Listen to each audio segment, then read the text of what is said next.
the Saturday card. First up, we have Just Moving. There he is getting a very, very bad start and being left behind. And if you know Just Moving is a pace horse. So he's generally on the lead or with the leader. And as you can see, he had a very bad start. He's more than probably 6 lengths off the leader. But naturally he's going to want to go fast. So there you can see he's trying to rush back down in it. So his chances have been given away at the start. But as you can see, coming to the final 2.5 furlongs here, he's on the outside wide. He's been wide the entire trip. In the heavy going on the slap, turning for home. Still on the outside, now being urged to get into it. But that slow start and then that rush back down into the race is going to take its toll. There he is in now 4th. And you see it's taking its toll on him now. Plus the heavy going. And he begins now to tie up. And the jockey accepts defeat. And he finishes back in the 4th spot. Next up is the youngster Althea.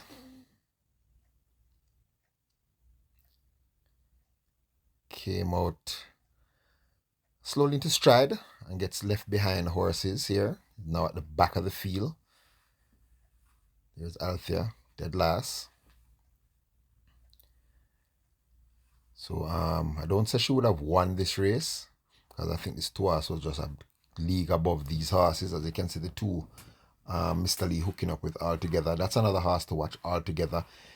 This is the first time Altogether show any kind of speed, and I don't think Altogether is a speed horse.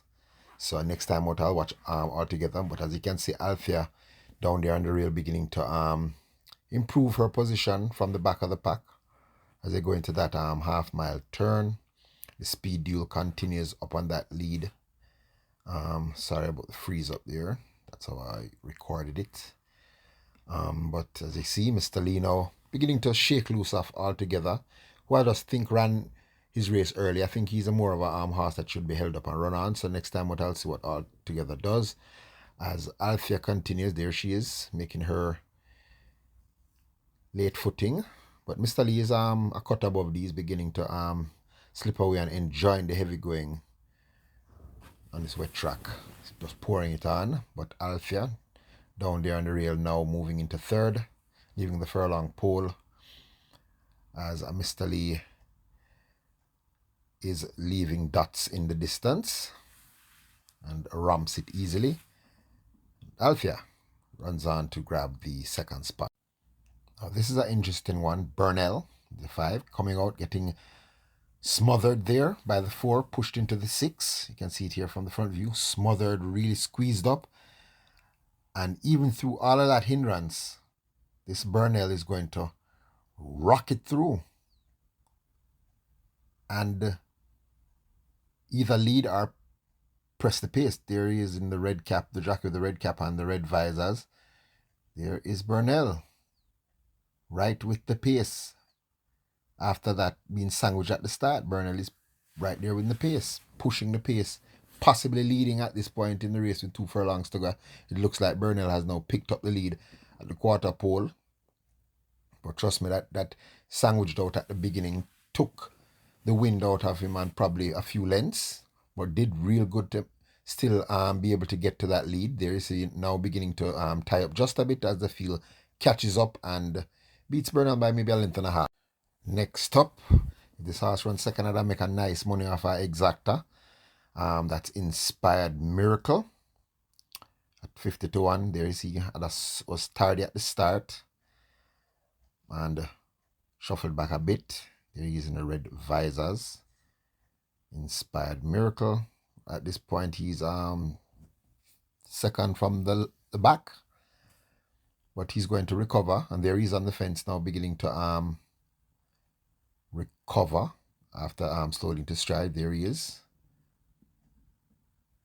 And this race I had the 10-3 exacta, and at this point in the race I thought it was going to be a possibility, because I could see where Nakamura is in a very, very good position where I think he should be if he wanted to win. He didn't want to be on the leader and right with the leader. But I was watching this Inspired Miracle. You see him still on the fence, has nowhere to go, just with the jockey just waiting for a little daylight. But just when he's trying to find that little path, here it comes. Boom. He gets hindered badly. Here it is. Boom. Bad hinder there to Inspired Miracle. And the rider's going to have to take him out wide. Widest of all. Take him out of the kickback. Here he's now coming wide into the lane. And at this point I thought, oh, no chance. But he still had a little heart. He was still finishing with purpose. As you can see, Nakamura burst through to now grab the lead from Shaboom, who ran a very good race. Sir John trying to get the run on the rail. And watch Inspired Miracle. There he is, number 3 on the outside, only getting beat by maybe 2.5, 3 lengths. Now let's look on Sunday. And another entry by D-Bay Machine. Did it again. Reared badly at the start and he gave away all his chances. So that was another disappointing run from him for me, because I did wager him in this event. And there you can see he's a good 15 off the leader after rearing badly at the start. So I think this is the third time I'm making note of D-Bay Machine. Jason DaCosta just not having any luck with this horse. Just won't settle. Something always goes wrong. Either he gets hindered badly or he gives it away at the start and we just don't know how good it is. But I think when he finally decides to behave himself and run trouble-free, I think D-Bay Machine is going to land at a good price. So I'm not going to hop off of this D-Bay Machine just yet. I'm still giving him another chance because he's getting a lot of excuses. So I'm still going to give him a lot of chance. There he is in the green silks, turning for home. He's second from the back at that point. And yeah, couldn't get back to the field here. He gave it way at the start, and he's not a horse that's blessed with a lot of speed. So even if he tried to rush down into it, he'd probably finish last. So he did the best he could do for what happened at the start. Yeah, so he ended up finish a well-beaten 4th here, but still is one to watch again. Here's another entry that has been on Lion Charma. I was closing a double on Lion Charma here, and he got beaten up at the start once again. Left way behind with all the running to do once again. So at this point I know my double was dead, because I had some doubles on Acknowledge Me and Lion Charma. Did catch 3 off Noble Attitude, but the majority was on Acknowledge Me, and I had 2 on Lion Charma because he was the big prize horse in the race.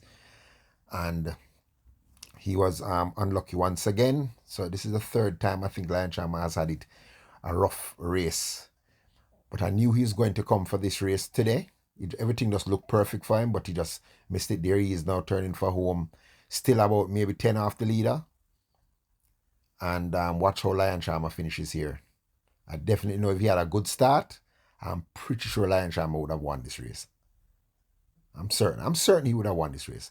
If he didn't get that bad bounce up at the start and cost him so much length, there he is now finishing with purpose, coming home really strong there at a massive price and only getting beaten by maybe a length. Yep. And a footnote. Don't do what I did. I went against my logic, what I have when I'm buying pick 6.